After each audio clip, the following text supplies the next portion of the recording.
I've got two Boss OD-3s here, one from its year of release in 1997 and a brand new one. So us guitarists can be pretty tricky customers, but I do think it's justified. We want the best version of any product that we buy. There's nothing more annoying than if you buy something brand new and then later realise there's an older version that's actually superior. It's not just about sound either, build quality and aesthetic count for something as well. So I think the small details do matter, and that's what I'm going to get into here. While this video is focusing on the OD-3, a lot of the things I'm going to be talking about are applicable to lots of other Boss pedals as well. So if you're a fan of Boss pedals and sometimes you may be not quite sure whether to buy brand new compared to a version from the 90s or the early 2000s, then this video should help you decide. Okay, the sound. Good news, I can't really hear a difference between these two versions of the pedal. Any difference I can hear can be put down to differences in the tolerance in the pop values and components, things like that. I've also got a version of this pedal from the year 2000, so not long after this 1996 version, and that differs in sound in no more than the brand new version from what I can tell. You just have to tweak the knobs a little bit because of that difference in the tolerance of the pop values, which you would get from any two pedals coming off the same manufacturing line. There is a really slight difference to the mid frequencies that I can hear sometimes, but I'm not sure whether that's just my ears playing tricks on me, whether I just played the part slightly different. I can't quite hear a difference in sound. I can't pinpoint anything specific. Judge for yourself, let me know what you guys think down in the comments, but stay with me after this. There's plenty of other differences in these two versions of the pedal other than just the sound.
Probably the biggest update in the construction of the new OD-3 is the switch over to the surface mount components as opposed to the more traditional through-hole components. I'm not sure exactly when it happened, but I've seen a gear page thread that shows a 2018 OD-3 that has the through-hole components. So the changeover to surface mount happened sometime after 2018.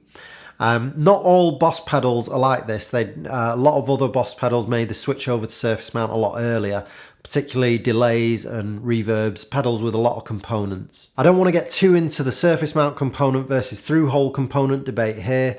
I'll just try and give you a general overview of the pros and cons.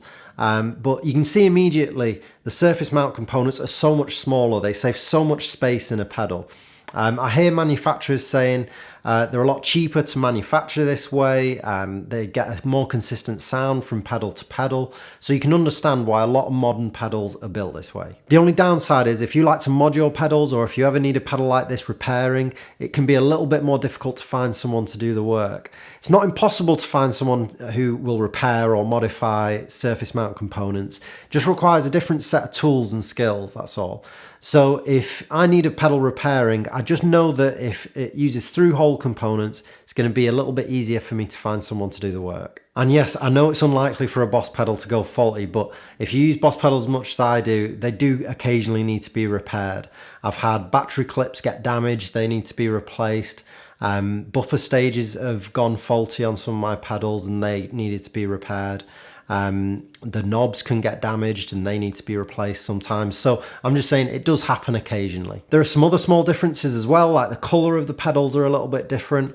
The older ones tend to be a little bit more yellow and the newer ones are a bit more orangey. The power LED is more recessed in the newer version, which is good because it means it's less likely that the tip of the LED gets broken off like it has done on my BF2 here. The only downside I can think of is that it makes it a little bit more difficult to view the LED when you're looking at it from an angle. compared to the older version. The power socket is a little bit lower down just because of the different PCB design in the new version. The box, yeah, I'm a details guy. I'm comparing the boxes. I kind of like the old colourful boxes that Boss used to use. They're just all plain black now. This might matter to you. It might just be me being an idiot. Speaking of which, if you need to use the manual to know how to use your OD-3, the old versions come with a nice little booklet that's nice and small, to the point, and doesn't come written in a million different languages. Now look at the new one. I feel like I'm reading a road atlas and most of it is in a different language anyway. And we both know when you try and fold these things back up, they look like a complete mess. And it's not surprising, I think a lot of these end up in the bin. That's everything I can think of to compare with these two pedals. In short, in terms of sound, I can't really hear a difference. I recommend getting either of them. If you like your stuff brand new and shiny, go ahead and get the new one. If you just like old stuff and like the idea of bigger through-hole components and a yellow box, then go ahead and get the old one. One serious plus for the older version though is that if you want a pedal that can be repaired easily, I'd probably recommend the older version. It's not impossible to repair the surface mount version, so if you do really just want a new version, go for it.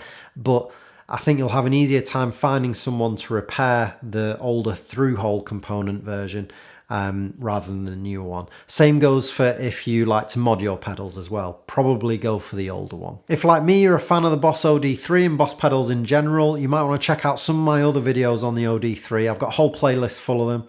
And think about liking this video and maybe subscribing to the channel. Thanks for watching.